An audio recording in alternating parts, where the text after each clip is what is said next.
Imagine a typical family from the interior of Rio de Janeiro.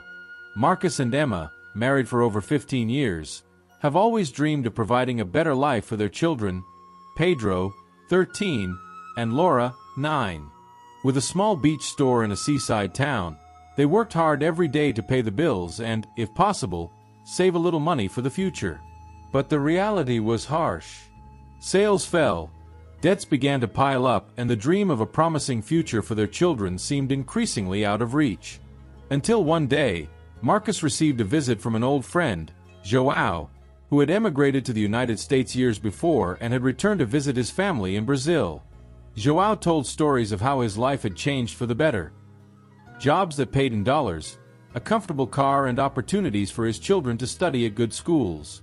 It was then that the dream turned into a decision. Marcus and Emma knew that their only chance of realizing this dream was to risk everything. They decided that they would go to the United States, even if it meant entering the country illegally. Marcus sold his car and house, which had taken years to pay off, believing that in the US he would get everything quickly.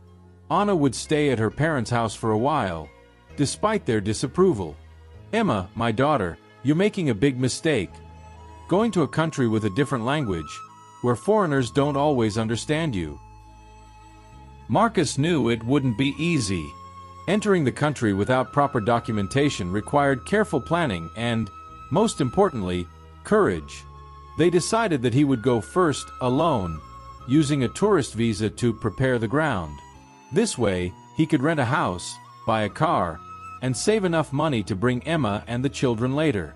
In January 2021, Marcus boarded a flight to Orlando, carrying only one suitcase, $8,000 in cash, and a 12-day hotel reservation. At immigration, he told the rehearsed story that he was attending a sports equipment expo, the Surf Expo, and would return to Brazil right after the event. He even had a printed itinerary and hotel bookings near the convention center. Marcus passed through immigration without major issues. When he set foot in the United States, he felt a mix of relief and anxiety. He knew every step had to be carefully calculated. During the first few days, he stayed in the reserved hotel, but soon began searching for rental homes. Within days, he found a small house in the suburbs of Orlando and used part of his money to pay 3 months' rent up front. He also bought a used car and started looking for work in construction, something his friend John had recommended. Meanwhile, Emma and the children remained in Brazil, trying to keep up appearances. To friends and family, Marcus was simply working in the United States. But the distance was hard, and the longing grew with each passing day. It was a warm night in Orlando. Marcus sat in the small living room of his rented house, holding his phone with sweaty hands. He hesitated for a moment before dialing Emma, his wife, who had always been a source of advice in difficult times. "Hi, Emma. It's me, Marcus. How are you?" On the other end of the line, Emma responded with warmth but also concern. "Marcus, it's been a while since you called. Is everything okay over there?" Marcus took a deep breath. He knew Emma was hoping for good news, but the truth was far from that. "Oh, Emma, I don't even know where to start. I'm working as a gardener here. It's a decent job, you know, but it's exhausting. I leave early, before the sun comes up, and don't get home until late at night, completely worn out. But at least you're earning well, right?" Emma asked, trying to find something positive. Marcus let out a bitter laugh before answering. "Earning? I make dollars, sure, but the problem is, everything here is so expensive. The rent takes up half of what I earn. Gas, food, even the tools I need for work, all of it costs a fortune." Emma was silent for a few seconds. She could feel the anguish in Marcus's voice. "What do you mean, Marcus? Don't they help you at work?" "Help?" Marcus let out a dry laugh. "No, Emma. Being undocumented, people take advantage of me. They pay me less than others because they know I don't have a choice. If I complain or ask for anything, they can just fire me and find someone else to take my place. Emma's heart sank. She knew Marcus's dream was to give their children a better life, but the reality was much harsher than he had imagined. "Marcus, this isn't a life. You're sacrificing so much. Is it really worth it?" Marcus stayed silent for a moment, looking at the small table in the living room, where a photo of Emma and the kids rested. "I think of them, Emma.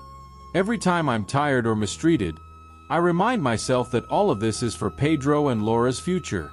But sometimes I wonder if I'm just digging an even deeper hole for all of us." Emma tried to comfort him. "Marcus, you're strong. But don't forget you have people here in Brazil who love you and want you to be okay. It's going to be all right. We don't have anything left here. We sold everything. Soon, I'll be there with you, and I'll work and help you." The call ended with both of them choking back tears. For Marcus, that conversation was a painful reminder. The American dream, which had seemed so bright from a distance, was, in reality, a path filled with sacrifices and uncertainties. 2 months later, in March, the big moment arrived. Emma and the children would travel to the United States.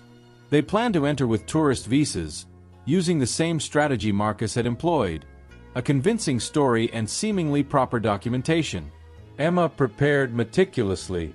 She brought $7,500 in cash, made reservations at a hotel for 15 days, and even purchased Disney tickets in case they needed to prove they were there solely for tourism. Marcus anxiously waited in the parking lot of Orlando International Airport. When Emma and the kids reached immigration, the tension was palpable. The officer began with simple questions. "What's the purpose of your trip? How much money are you bringing? Where will you be staying?" Emma answered calmly, showing her documents. But then came the tougher questions. "Is your husband traveling with you? Is he already in the United States?" Emma tried to stay composed and replied that Marcus was in Brazil working. However, the officer knew she was lying. The system showed that Marcus had entered the United States 3 months earlier. The officer requested to inspect her and the children's cell phones. Reluctantly, Emma handed over her phone. That's when everything fell apart. On Emma's phone, there were messages exchanged with Marcus about the rented house, the car he had bought, and their plans to stay in the United States. There were even photos Marcus had sent of the furnished house, captioned with lines like, "This will be our new home." The immigration officers didn't need anything else. Emma was taken to a separate room with the children and subjected to an intense interrogation. The pressure was immense, and after hours of questioning, Emma confessed. Marcus was already in the United States, had rented a house, and intended to stay. The officers then contacted Marcus, who was still waiting in the airport parking lot. He was summoned to the terminal, where he was immediately escorted to the same room. There, both were interrogated separately and later together. With no way out, Marcus admitted the truth. He had entered the U.S. as a tourist but had no intention of returning to Brazil. He explained that he had rented a house, bought a car, and was planning to start a new life with his family in the United States. After hours of interrogation, the decision was made. Emma and the children were to be deported immediately on the next flight back to Brazil. Marcus, having been in the country longer, was given 3 days to sell the car, vacate the house, and purchase his own ticket home. His passport was confiscated until he provided proof of the ticket purchase. The 3 days that followed were a nightmare. Marcus scrambled to sell the car and return the rented furniture, but ended up losing a significant portion of the money he had invested. On the 3rd day, he returned to the airport to hand over the required documents and board his flight back to Brazil, carrying not just his luggage but also the crushing weight of failure. The deportation was devastating. Back in Brazil, Marcus and Emma faced the judgment of family, friends, and neighbors. Many who had once supported them now criticized their decision, claiming they had risked everything out of greed or recklessness. Peter and Laura, still very young, didn't fully understand what had happened but could feel their parents' pain. The American dream, which once seemed so close, had turned into a nightmare, leaving deep scars on the family. This story is more than a tale of failure. It's a wake-up call. How many people, driven by the hope of a better life, are willing to risk everything, even their dignity, to chase the American dream?